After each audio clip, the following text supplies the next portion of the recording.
This is a sports catastrophe production. Hey there, Heather, ho there. It's Jeff Cutter, and welcome you to another sports catastrophe birthday boy for today, September the 12th, 2021. There's no on this day because honestly I couldn't find anything good on September the 12th. But anyway, the birthday boy is now 41 years old. He's a Chinese basketball executive and a former player. He played for Shanghai in the Chinese Basketball Association for making the switch to the NBA with the Houston Rockets. Was selected to start in the All-Star game 8 times and was named to the All-NBA team 5 times. And he was the tallest active player in the NBA at 7'6". That's right, it's Yao Ming. Yao Ming played for Shanghai, his hometown Sharks, as a teenager, and played on the senior team for 5 years, winning a championship his following year. He managed to get his release from the Chinese Basketball Association and was allowed to play for the Houston Rockets as the first pick in the 2002 NBA draft. Reached the playoffs 4 times and not really that well. Unfortunately, though, Yao's injury-prone career doesn't put him high up with the greats and all that. Imagine if he was healthy. He's one of Chinese best-known athletes with major sponsorships and all that. He was elected as chairman of the Chinese Basketball Association and is in the Basketball Hall of Fame in 2016. So Yao Ming, the funny thing is that his parents were actually basketball players and very tall too. Yao Xiyun, 6'7", and Fang Vandai, 6'3". He was 11 pounds. He was actually 5 foot 5 inches by the time he was 9 years old. In comparison, I was 5'5" when I was 16. So anyway, Yao tried out for the Shanghai junior team when he was 13 years old. He practiced 10 hours a day to be accepted. He joined the junior team for 4 years, and then he was part of the senior team and did well.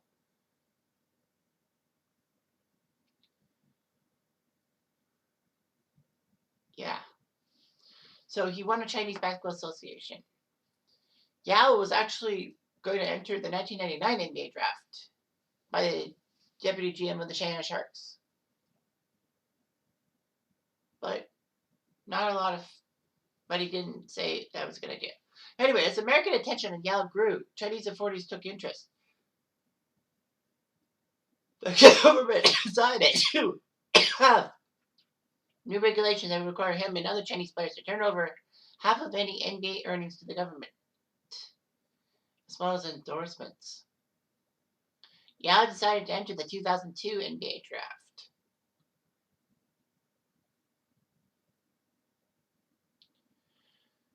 He would be there. A lot of teams thought he would not really be in the NBA because of uncertainty if the Chinese Basketball Association would allow Yao to play in the States. Mostly because Wang Jingxi didn't want to play for the national team after leaving for the NBA and was banned in China. So the Chinese Basketball Association said Yao would have to return to play for the national team. They also said they would not let him go to the States unless Houston picked him number 1. And then when the Rockets had the first overall pick and assured them that Yao would be drafted first overall, the Chinese Basketball Association said, okay, you can go to the States. So yeah, so he was drafted first overall, and of course the high fives and all that was bad. So anyway, Yao didn't participate in preseason. He would play for China in the 2002 World Championships. A lot of people would thought that Yao would fail. And then Charles Barkley said he would kiss Kenny Smith's ass on inside the NBA on TNT if Yao scored more than 19 points in one of his games. However, November 17th against the Lakers, he scored 20 points. 9 for 9 from the field and 2 of 2 free throw line. So guess what that meant? 20 points, which was Barkley would have to kiss Kenny Smith's ass. In one of the funniest TNT moments ever. And this is like 20 years ago. Barkley was told to kiss Kenny Smith's ass. However, Kenny Smith figured that he didn't want Charles Barkley actually planting his lips on his actual behind, so he basically brought a donkey known as an ass, and basically Barkley kissed the donkey.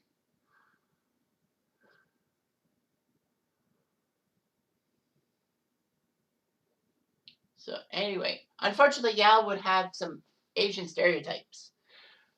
Now I'm going to tell you about it, but I don't believe in these Asian stereotypes whatsoever. Miami passed out 8,000 fortune cookies when Yao played in Miami. However, Yao was not angry because he was not familiar with American stereotypes of Chinese people. And he even in an interview said that he'd never seen a fortune cookie in China and figured it was an American invention. Okay. But anyway, worst of all was Yao and Shaquille O'Neal's stuff. Before Yao took on Shaq in their first regular season matchup in January 2003, Shaq said, tell Yao Ming, Xing Chong Gang Wa Ah So, prompting accusations of racism. O'Neal denied they were racist and said he was joking. Unfortunately, Shaq kept getting his mouth, kept running his own mouth and basically got himself into a whole lot of shit. Needless to say.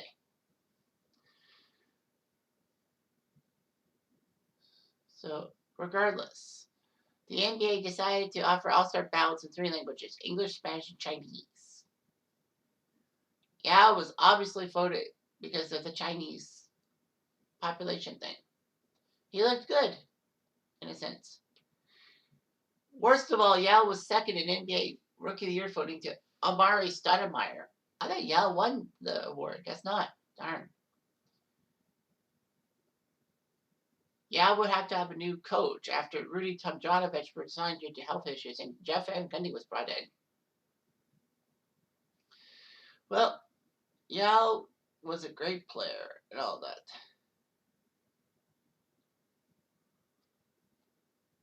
But then came the injuries. In his first 3 years of NBA play, he only missed 2 games.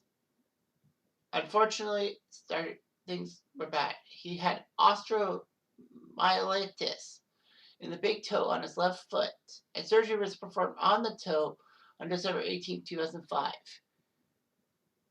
Yao started the All-Star game even though that he was missing 21 games. Yao, when he was healthy, was huge. 25.7 points a game in the games after the All-Star break. That was pretty good.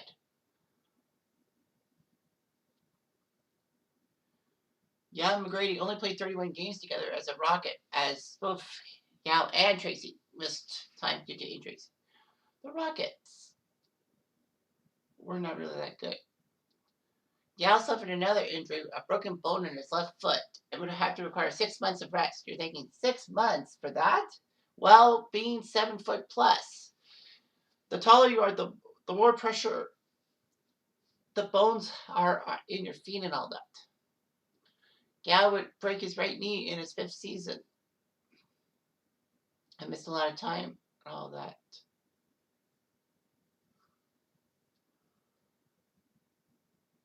Yao tried his best.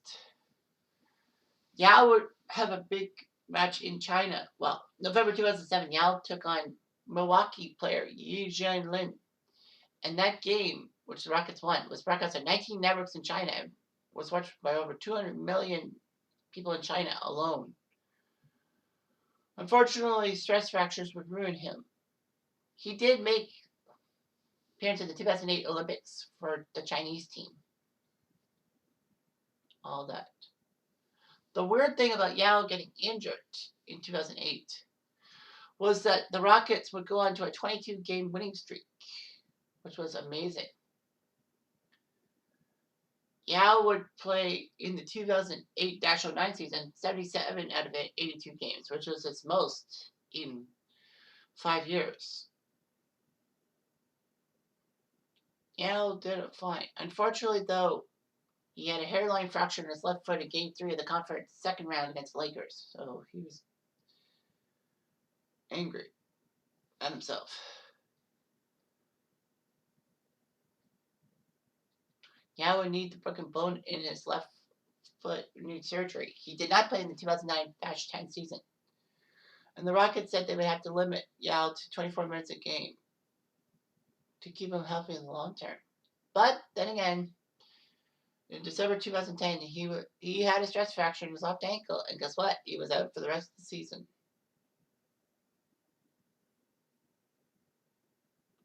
Yao became a free agent, but he decided to retire, mostly because of his foot and ankle injuries and all of that.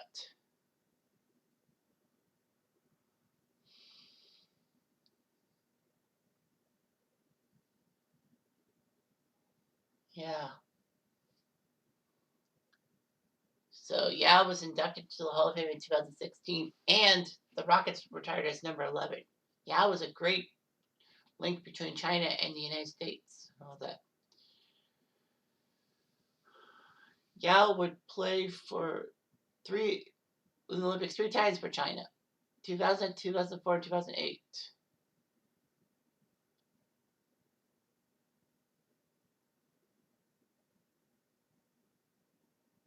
So anyway, Yao led China to the semifinals in 2004, and in 2008, China got bounced in the quarterfinals by Lithuania. So he did okay. So he played for China, and then he came over to play Houston. He only played 486 games in 8 seasons. That's like only 60 games a season. Because he missed 2009-10, he missed the whole season. 2010-11, he only played in 5. So wow. But anyway, when he was good, he was good. He got 19 points per game when he was healthy in the regular season, and 9.2 rebounds and 1.9 blocks. In the playoffs, he went to 4 of them: 04, 05, 07, 09. 09 was the only time he got past the first round. So, yeah, Houston thought they could bank on this guy, but he didn't bank on. But he didn't do it. Injuries just ruined him and all that.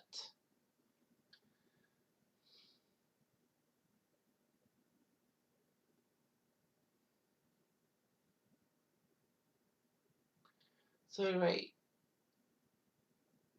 Yao met a Chinese female player, Yi Li, when he was 17 years old. She's the only woman he has ever dated. So they were married in 2007 and have a daughter in Texas.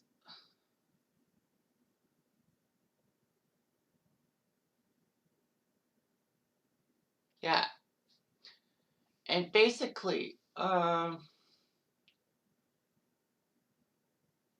were rumors, and my buddy Bill Lang has kind of confirmed it. Said that he heard that Yao's parents were convinced to marry each other so that they would produce a dominant athlete for China, and that during Yao's childhood he was given special treatment to help him become a great basketball player.